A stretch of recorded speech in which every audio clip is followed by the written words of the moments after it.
খান আমরা প্রাণ ফেল করে কই তোর ইয়েস আমার শাহরুখ খান আমার সুপারস্টার বাংলাদেশ এক কথায় ভাই অসাধারণ সেবা ছাইরা দিছে তারা এই গানটা দেওয়ার পরে প্রত্যেকটা গার্লফ্রেন্ড তাদের বয়ফ্রেন্ডের লাইভে আবার ব্যাক করবে এই গানটা দেওয়ার পরে এই গানটা সবাই অপেক্ষা থাকেন তাদের গার্লফ্রেন্ড নাই এই গানটা শিখবেন ভালো করে কোনটা ভাই? মায়াবী এই গানটা দেখার পরে আপনার যত যাদের গার্লফ্রেন্ড ছাইরা গেছে প্রত্যেকটা গার্লফ্রেন্ড ব্যাক করবো মানে এত সুন্দর একটা গান মানে দুবার মরুভূমিতে আপনারা নিশ্চয়ই দেখছেন শাহরুখ খানের ডানকি মুভিতে একটা গান ছিল ও মাহি এরকম একটা গান ছিল তো ওই মরুভূমির মধ্যেই যে ওরা শাকিব খানের এন্ট্রিটা লয় আমি ফার্স্ট লুকটা দেখে বাস আরে ভাই এটা কি মানে শাকিব খান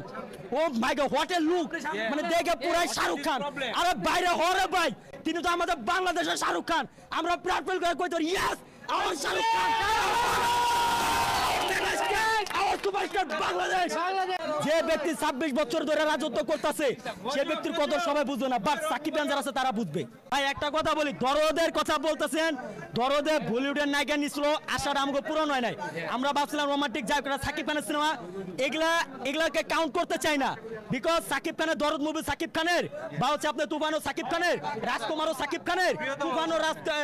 প্রিয়তমা সাকিব খানের সো আমাদের দিন শেষে একজন আছে মেগাস্টার মেগাস্টার সিনেমার সাথে একটার সাথে আরেকটা কম্পেয়ার করে এটা বোকামি ছাড়া আর কিছুই না বিকজ সাকিব খান এখন আবার যেমন টপ লেভেলে আছে বরবাদের পর যখন আবার টান্ডব হইব